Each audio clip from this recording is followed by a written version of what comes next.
La Ley de Peligrosidad y Rehabilitación Social de 4 de agosto de 1970 es una de las leyes de nuestro Código Penal que más se presta a controversia por las conductas tan dispares que engloba. La sociedad en general ha adoptado en los últimos tiempos una actitud de mayor tolerancia frente a conductas que antes eran enjuiciadas con más intransigencia. Por su parte, los grupos marginales aspiran a la desaparición del código de conceptos como el de vago, maleante, personalidad psicopática y predisposición al delito. Ante la amplitud del tema y la imposibilidad de tocar todos los casos, nos centramos en dos de las conductas a las que afecta esta ley: la prostitución y la homosexualidad. En ambos casos, los interesados no han querido mostrar su rostro. ¿Por qué ejerce la prostitución? Bueno, pues ejerzo la prostitución por una serie de circunstancias que desde muy joven me obligaron poco más o menos a ejercerla. Me casé muy joven, me separé también muy joven. Mi marido me dejó con una serie de problemas de dinero bastante grandes y no vi otra solución. ¿Para usted ejercer la prostitución es agradable, por el contrario es desagradable o le es indiferente? Bueno, en realidad con el tiempo viene a ser un poco indiferente, ¿no? Al principio es bastante desagradable, pero con el tiempo pues se acostumbra una. ¿Le produce mucha inseguridad el hecho de que al ser detenida no sabe usted si puede estar 6 meses o si puede estar 6 años?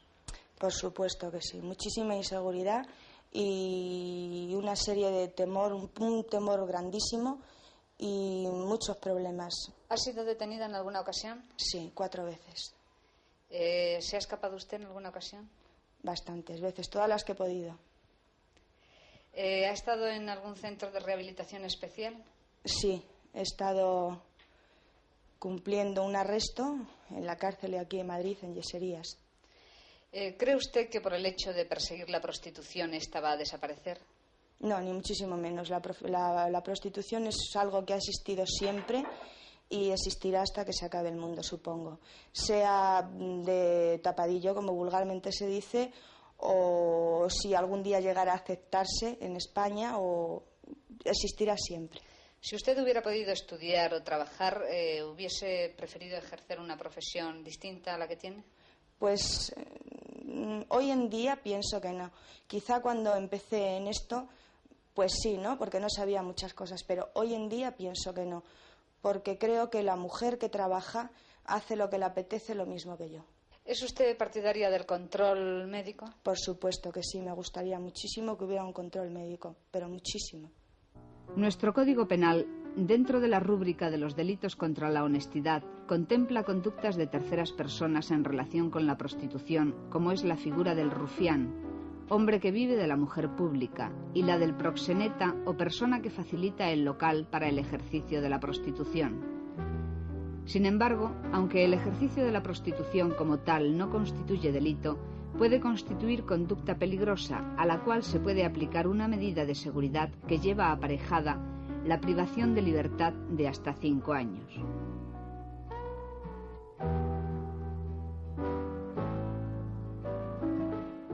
Si yo tuviese, por ejemplo, unos estudios para ganarme la vida bien y no hacer esto, pues por supuesto lo haría. ¿Qué inseguridad le crea a usted el hecho de que si es detenida la pueden detener entre 5 meses a 6 años? Bueno, eso es terrible porque pensar que cada día que vas a ganarte la vida, pensar que va a llegar una persona y te van a meter a la cárcel como un delincuente, en fin, no sé, es horroroso. ¿Ha sufrido usted algún tipo de atropello? Sí, uno. ¿Qué le hicieron? Pues 15 días de arresto. ¿Cómo fue tratada? Regular. ¿Cree que la prostitución es fundamentalmente un problema social? Bueno, a mi juicio sí. Es decir, básicamente lo que sucede con la especulación del suelo, yo creo que se puede aplicar a la especulación del cuerpo, que es el problema de la prostitución. Cuando uno entiende a fondo por qué se da la especulación del suelo, entiende también a fondo por qué se da la especulación del cuerpo, es decir, por qué se da la prostitución. Básicamente yo creo que es por una represión sexual totalitaria. En segundo lugar, ante la represión sexual, cada cual trata de hacerse su propio mejunje, su propio negocio, y ahí salen ganando evidentemente los interesados, unas minorías aprovechonas que explotan la prostitución ante la represión sexual general. Yo pienso que lo mismo que la especulación del suelo exige un ordenamiento jurídico y un planteamiento político, lo mismo la prostitución está exigiendo un ordenamiento jurídico, un planteamiento social e incluso un planteamiento filosófico de la actualidad distinto al que tenemos. Entonces yo creo que terminaríamos bastante, yo no digo que terminaríamos del todo, pero sí bastante con los negocios sucios de la prostitución. No digo con la prostitución, pero sí con los negocios sucios que se dan en la prostitución. Esto evidentemente no es la culpa de prostitutas, sino de los responsables de una sociedad como la nuestra. Entre 1956 y 1959 se clausuraron las 1.900 casas de tolerancia que existían en España. En la actualidad, la prostitución puede estar reglamentada o ser clandestina. La primera está entendida como sistema mercantil legal de contratación entre cliente y prostituta. Está controlada por las autoridades y regulada por medio de cartillas y revisiones. La prostitución clandestina es muy superior a la reglamentada y escapa, por lo tanto, al control policial y a la estadística. Desde un punto de vista moral, ¿cómo juzga usted la prostitución? Desde un punto de vista moral, creo que habría que decir cosas muy complejas. En primer lugar, es que la prostitución como oficio, por así decirlo, y sobre todo como oficio comercial, es una cosa indigna para el ser humano. Por lo tanto, toda persona que se aprovecha de ese oficio en el sentido comercial, creo yo que está haciendo una cosa socialmente que no es moral. No ya digo solamente desde un punto de vista religioso, desde un punto de vista más o menos religioso, ni desde un punto de vista social. Creo yo que esta prostitución, entendida como un oficio comercial, es una cosa rebajadora de la dignidad de la mujer, y todo el que la utiliza o se aprovecha de ello o se beneficia de ello, me parece que está incumpliendo con un saneamiento de la sociedad. Otra tercera forma de prostitución, que ya fue tratada en el Congreso Abolicionista de Frankfurt en 1956, es la llamada evolutiva, que crece y se desarrolla bajo diversas formas profesionales como camareras, bailarinas, ciertas manicuras de caballeros y más recientemente masajistas. Desde el pasado mes de marzo se han creado distintas comisiones en el Colegio de Abogados de Madrid destinadas a estudiar este tema. Cristina Alberdi, miembro de la subcomisión de la Ley de Peligrosidad Social, se ha significado por su análisis sociopolítico de la marginación y su trabajo sobre la prostitución y la homosexualidad. Junto con las leyes penales que castigan la comisión de determinadas conductas consideradas como delito en el Código Penal, existe en nuestra legislación toda una serie de leyes llamadas preventivas, y que el más claro exponente lo constituye la Ley de Peligrosidad y Rehabilitación Social. Esta ley precisamente lo que persigue es aislar y, en su caso, recuperar al presunto peligroso para la sociedad. Aquellos sujetos que transgreden el orden simbólico dominante son especialmente sancionados con penas que oscilan de 4 meses hasta 5 años de privación de libertad. Esto realmente, la Ley de Peligrosidad y Rehabilitación Social, sobre lo que viene principalmente a incidir es sobre todo el tema de los marginados. Precisamente el hecho de que una de las medidas sea el aislamiento es muy importante, por cuanto existe una prohibición colectiva con respecto a determinadas conductas, y es por ello que el aislamiento se toma como medida especial para evitar que esa prohibición colectiva se levante. ¿A quiénes cree que afecta más gravemente la Ley de Peligrosidad Social? Pues existen diversos tipos que, claro, por un lado existen supuestos en los que hay una doble sanción, que está sancionado como conducta, como delito en el Código Penal, y por otro lado como conducta peligrosa, como sería pues la multirreincidencia. En otro supuesto nos encontramos, como el supuesto del alcoholismo, nos encontramos con que es un hecho el alcoholismo y que evidentemente hay sujetos que desean recuperarse a sí mismos y salir del alcoholismo. Para ellos deben haber centros especiales. Pero existen otros supuestos realmente discriminatorios y realmente absurdos en sí mismos, como es el supuesto de considerar que una elección sexual que debiera de ser considerada en paridad de circunstancias con la heterosexual, como es la homosexual, sea considerada como conducta peligrosa y especialmente reprimida. Esto nos parece muy injusto. También el hecho, por ejemplo, de que exista la prostitución, no por considerarla como conducta peligrosa se consigue su erradicación. Muy al contrario, se consigue que se realice en la clandestinidad y con una gran inseguridad para aquellas personas que ejercen la prostitución prostitución.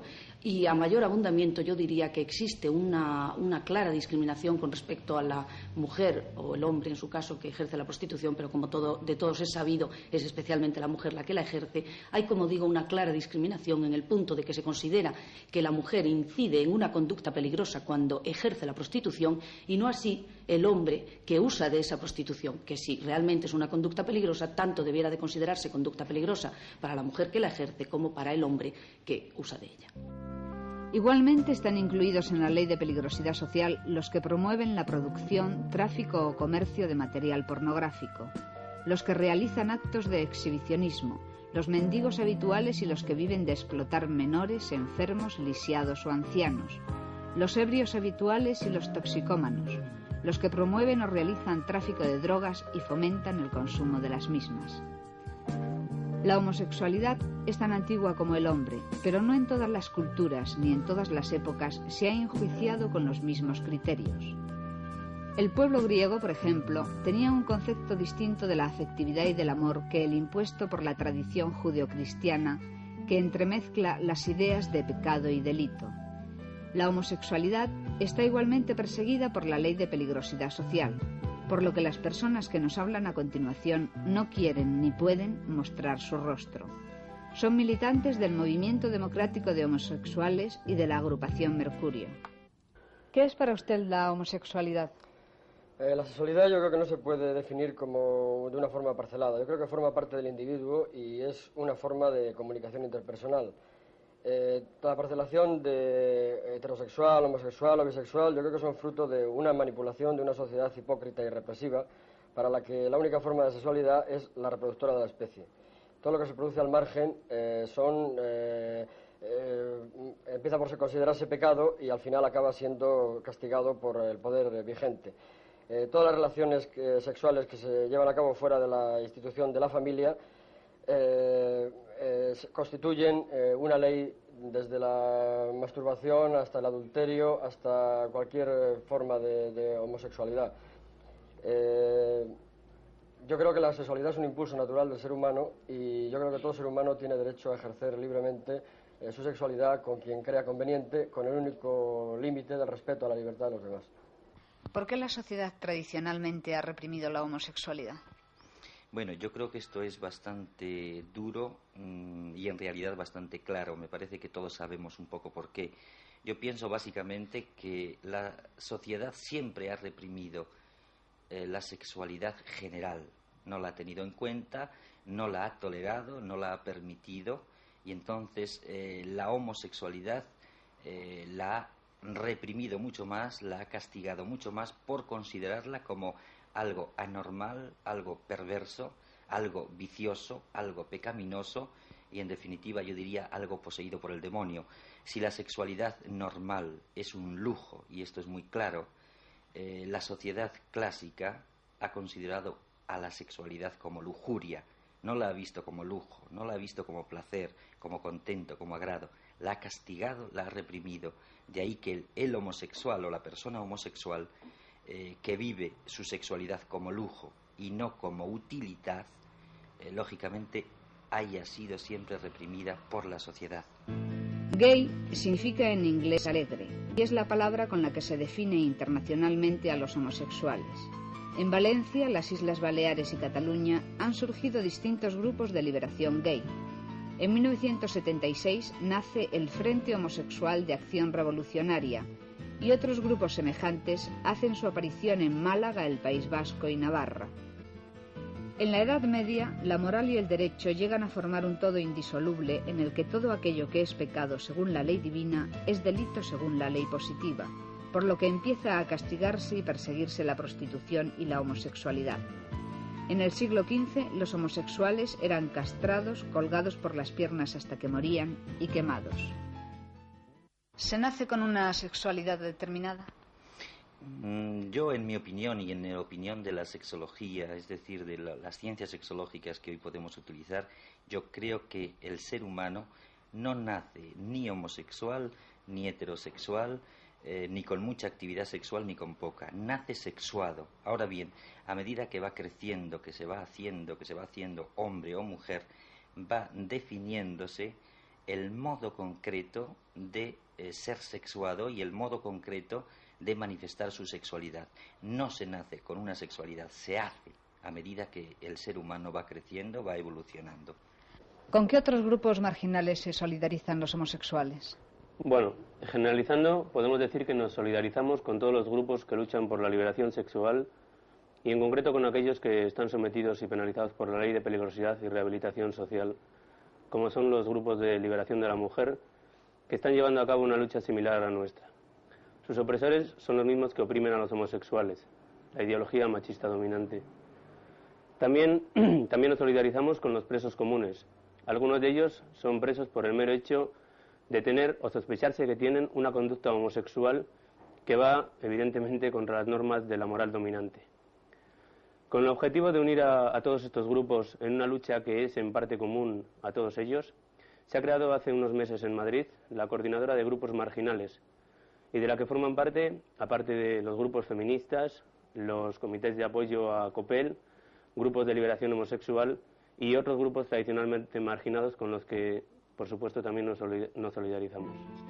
Desde el principio de la codificación hasta nuestros días, ningún código penal español ha considerado la homosexualidad como delito, considerando que las conductas privadas de los individuos deben estar a salvo de la intromisión del poder público, que solo debe interferir cuando estas conductas representen un peligro para la comunidad social. Pero este espíritu de respeto y tolerancia hacia la homosexualidad desapareció cuando la misma quedó incluida en 1954 en la Ley de Vagos y Maleantes y posteriormente en la de Peligrosidad Social. Las medidas de seguridad y de rehabilitación contra los peligrosos sociales suponen el internamiento en un establecimiento de preservación hasta su curación o hasta que cese el estado de peligrosidad social. Estas medidas pueden ir acompañadas de la prohibición de residir en el lugar o territorio que se designe o de visitar ciertos lugares o establecimientos públicos y la sumisión a la vigilancia de los delegados. ¿Cuál es el punto de vista ético de la relación sexual del homosexual? Creo yo que hay que distinguir perfectamente en los planos de la homosexualidad o que vive el homosexual, el plano físico, el plano afectivo y el plano espiritual. Por lo tanto, será moral todo aquello que lleve al desarrollo de estos planos de una manera constructiva, de una manera congruente, de una manera positiva. Por lo tanto, creo yo que no hay que ser una especie de puritano que se niegue la posibilidad, más o menos, yo diría, extraña para nosotros los heterosexuales, de una relación sexual dentro de los homosexuales. Pero, claro, desde nuestro punto de vista eso sería una cosa todavía disminuida, una cosa no completa, y habría que llegar a conseguir algo que superase esa situación.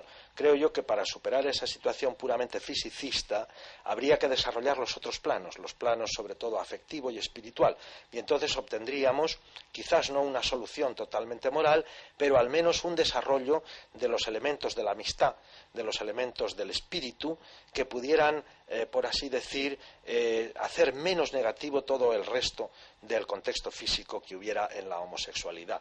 Esto no me parece una cosa contraria a un punto de vista cristiano, porque hay bastantes moralistas que han tratado el tema de los homosexuales, que se plantean esto así, y concretamente había un famoso cardenal del siglo XVI, el cardenal Albanus, que decía que la continencia no se puede pedir cuando consiste en un martirio.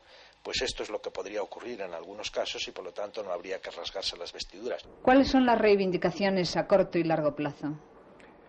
Creo que podría decirse que los grupos de liberación homosexual pueden encuadrarse dentro de aquellos grupos que actualmente están planteando una temática amplia que abarca una serie de problemas considerados tradicionalmente como marginales, pero que en realidad afectan a la vida cotidiana de todas las personas.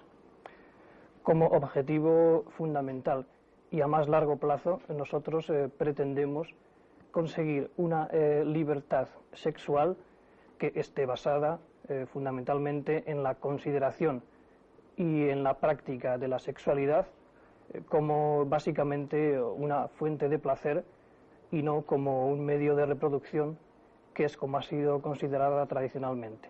Y además queremos conseguir la consideración del derecho que tienen todas las personas a disponer libremente de su propio cuerpo. Por otra parte, pretendemos la derogación de todas las leyes que castigan la homosexualidad y de las que reprimen o limitan la libertad de todas las personas. Pensamos, además, que es necesario un cambio de las actitudes sociales ante la sexualidad en general y la homosexualidad en concreto. Y para ello pensamos que es necesario y estamos realizando una serie de campañas que promuevan la discusión en el seno de todas las organizaciones populares y partidos políticos de estos temas y la realización de campañas de información pública que contribuyan a transformar la imagen oscurantista que tradicionalmente se ha dado de la sexualidad y de la homosexualidad en general. No pretendemos tampoco una integración dentro del estado de cosas vigente, sino que pretendemos un cambio profundo de las costumbres. Los marginados sociales luchan por salir de sus guetos y aspiran a la desaparición de la ley de peligrosidad social que, cual cajón desastre, engloba a conductas tan distintas como pueden ser las de un toxicómano, una prostituta, un homosexual o un vagabundo.